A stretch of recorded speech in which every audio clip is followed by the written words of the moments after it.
Greetings.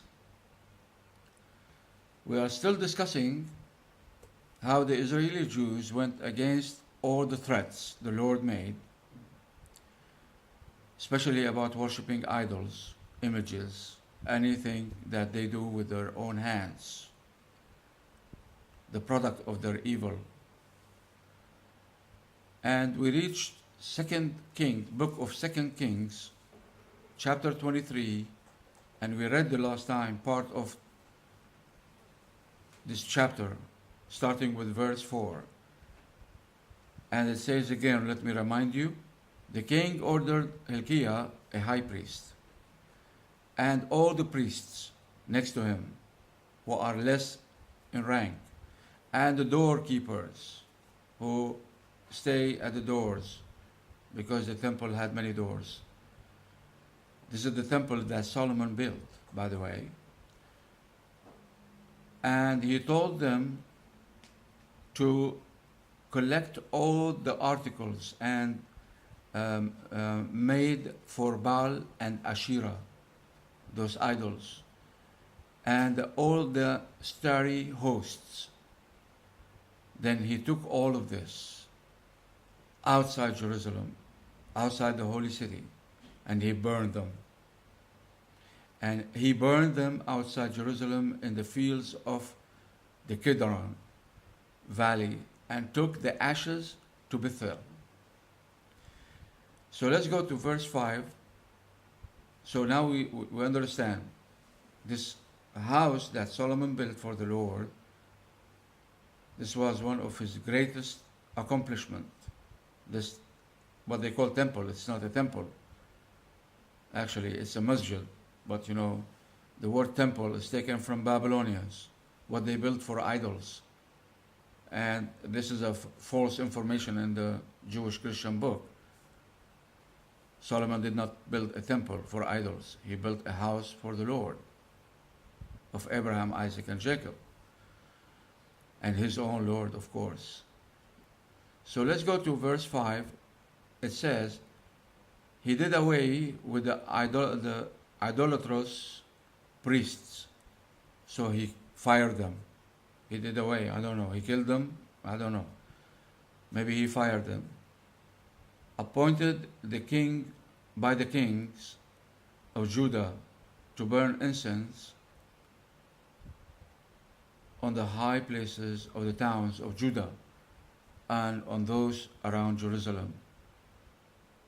So those were hired by the kings before him.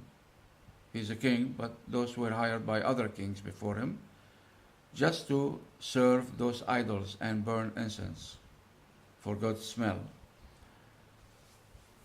Those who burned incense to Baal, to the sun and moon. Now please forgive me here. Alright, let's continue reading the verse first, and then we have to discuss something very sensitive. Okay, so they used to burn to all those, burned incense to Baal, to the sun and moon, to the constellations, and to all the starry hosts. The starry hosts. Let's go to verse 11 before the discussion. He removed from the entrance to the temple of the Lord the horses that the kings of Judah had dedicated to the sun. Imagine a huge amount of horses dedicated just to the sun, a sacrifice to the sun. They used to worship the sun. They were in the court near the room of an official named Nathan Melech. Josiah then burned the chariots dedicated to the sun. So the horses and the chariot are dedicated to something called the sun. This is the God of Israel. The sun was the God of Israel.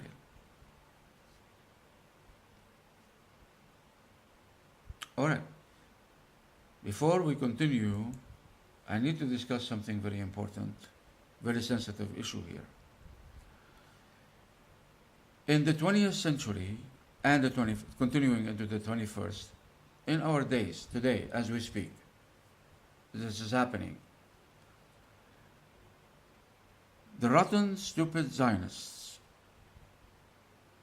they made a very huge issue of insulting Islam, insulting Allah, insulting Quran, the book of the Muslims, insulting the Prophet Muhammad alayhi salatu wasalam. They insulted everything that Muslims sacred. How?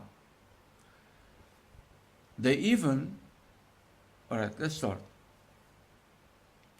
They looked at how Muslims used a half moon, the shape of half a moon, and they put it on ambulances. And this shape of half a moon is how they measure the days in a month. When it's half a moon, the month starts. Then it becomes whole in the middle, on the 15th, 14, 15, 16, in the middle, it becomes whole. Then it starts, being chop, chop, chop. Toward the end, it becomes half a moon again. Toward the end, also the beginning of the next month. So Muslims use this calendar, lunar calendar, it is called, to calculate the days and the months. And this is, one of the signs for also a very holy month for the Muslims called Ramadan fasting, when they fast. The Christians and the Jew, they have the Passover, Easter, for the Christians, Passover for the Jew. It is 40 days, but the Muslims' Ramadan is 30 days. 40 days because 40 years in the desert.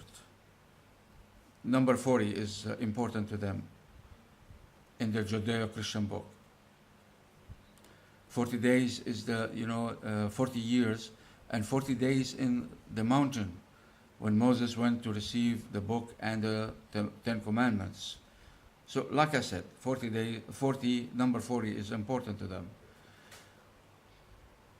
So, because the Muslims use half a moon, some stupid, rotten Zionists among the Jews and the Christians, not all Christians, not all Jews are Zionists.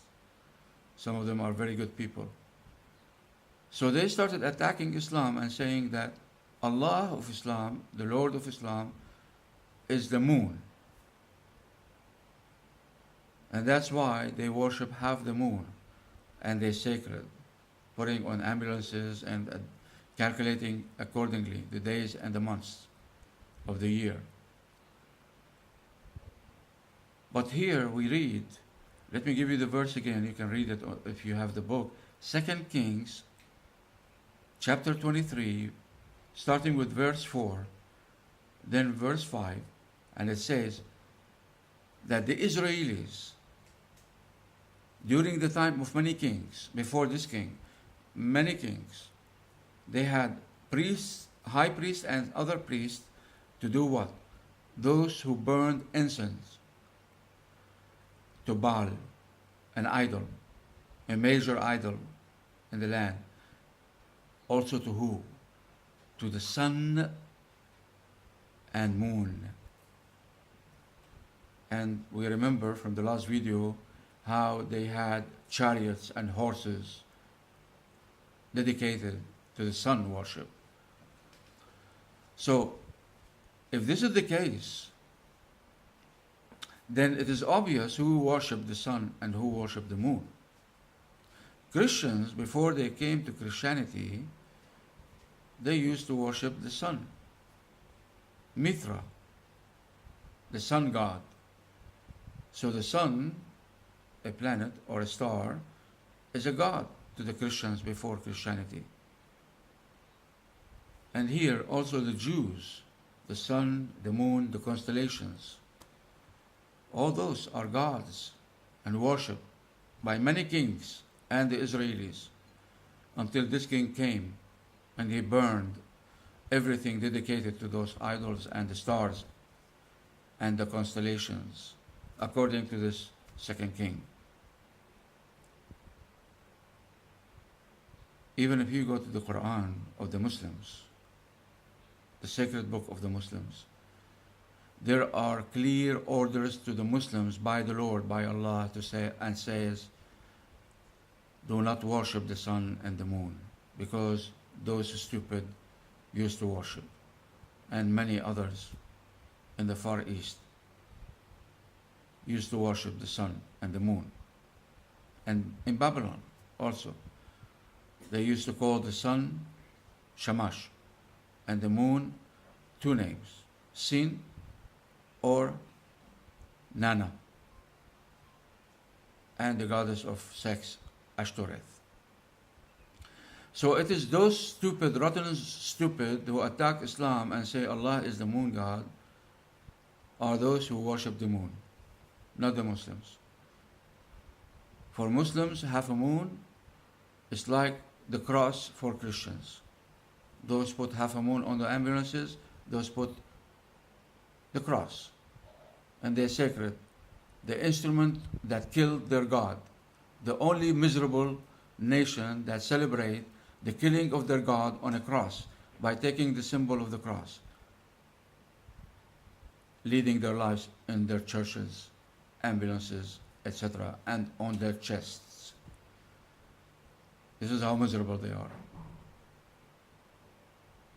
Also, the sun that used to be worshipped by them before Christianity continued to be worshipped by them, and they have the calendar, the Christian calendar. It is called the Christian calendar, based on the sun. The Jews, however, the Israelis, they used the lunar calendar, like the Muslims. They used the moon, judging the days, the calculation of the days and the months and the years based on the moon, the lunar calendar. Not like the Christian, the sun god and the sun calendar, Christian calendar. So the moon is just an instrument to the Muslims, and they do not worship. But the sun, to the Jews and the Christians, is a tool to calculate the days and the years and the months, also God for worship. So those use symbol and those use symbol, but those never worship this symbol, but those always worship that symbol and sacred. Even some of them, in some of their, on the net you can see, instead of saying about Jesus, Son, S-O-N, they say S-U-N. He is the Son. And some pictures, they make a ball, shining ball like the sun around the head of Jesus Christ. Like a sun shining. The head of Jesus and the sun is shining. So they are still, star worshippers. They worship the sun, but Muslims do not worship the moon. They have orders in the Quran not to do it. Because those before them, the Christians and the Jews, used to worship the sun and the moon, not the Muslims. And those stupid, rotten, stupid Zionists are lying. Muslims do not worship the sun or the moon. Take care.